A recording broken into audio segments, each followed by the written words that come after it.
എന്നാൽ മമതാ ബാനർജി രാജി സമർപ്പിച്ചില്ലെങ്കിൽ എന്ത് സംഭവിക്കും? രാഷ്ട്രീയ നിരീക്ഷകരുടെ ഭാഷയിൽ പറഞ്ഞാൽ ഒരു ചുക്ക് സംഭവിക്കില്ല. കാരണം 9-ാം തീയതി രവീന്ദ്രനാഥ ടാഗോറിന്റെ ജന്മദിനത്തോടനുബന്ധിച്ച് അന്ന് ആ ബംഗള വികാരത്തോടുകൂടി BJP അധികാരത്തിലേറുകയാണ്. സ്വാഭാവികമായും സർക്കാർ പുറത്താവും.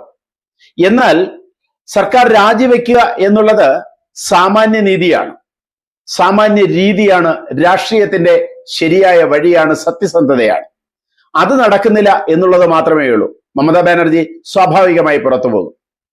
ഇപ്പോൾ തോറ്റ സ്ഥാനാർത്ഥി കൂടിയാണ് മമതാ ബാനർജി.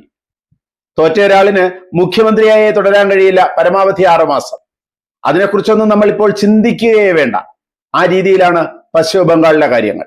അങ്ങനെ ഒരു രാജി സമർപ്പിക്കേണ്ടത് ജനാധിപത്യത്തിന്റെ കീഴ്വഴക്കവും മര്യാദയുമാണ് എന്നാണ് രാഷ്ട്രീയ നിരീക്ഷകരുടെ അഭിപ്രായം. രാജിവെച്ചില്ലെങ്കിലും നേരത്തെ പറഞ്ഞതുപോലെ തന്നെ ഒരു ചുക്ക് സംഭവിക്കില്ല. മെയ് 9-ാം തീയതി BJP അധികാരത്തിലേറും. BJPയെ സംബന്ധിച്ച് ഇതൊരു ചരിത്ര വിജയമാണ്. മാത്രമല്ല, വളരെ കാലം കൊണ്ട് BJP ആഗ്രഹിച്ചിരുന്ന വിജയം, അമിത്ഷായും മോദിയും ആഗ്രഹിച്ചിരുന്ന വിജയം.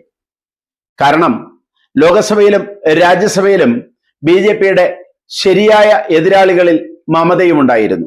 മമതയുടെ തോൽവി അവർ പ്രതീക്ഷിച്ചിരുന്നു എന്ന് തന്നെയാണ് രാഷ്ട്രീയം.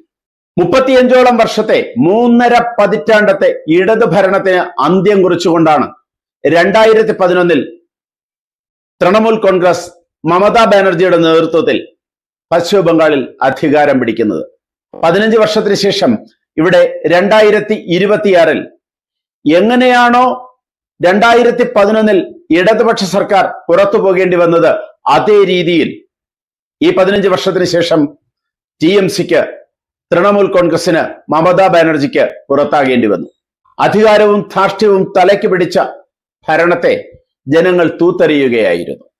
SIR ഒക്കെ അതിനൊരു കാരണമായി എന്ന് മാത്രം. ഭരണവിരുദ്ധ വികാരവും ക്രമസമാധാന പാലനത്തിലെ വീഴ്ചയും നിരന്നുള്ള തൃണമൂൽ കോൺഗ്രസിലെ ആക്രമവും ഒക്കെയാണ് ഇപ്പോൾ തൃണമൂലിന് വിനയായത്.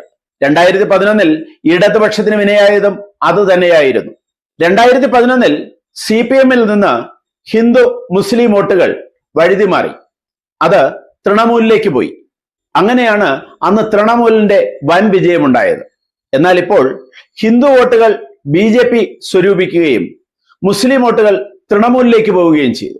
മാത്രമല്ല, SIR മൂലം പശ്ചിമ ബംഗാളിൽ ഒഴിവാക്കപ്പെട്ടത് ഏകദേശം 90 ലക്ഷത്തിൽ കൂടുതൽ വോട്ടർമാരെയാണ്. അവർ ബംഗ്ലാദേശികളാണ്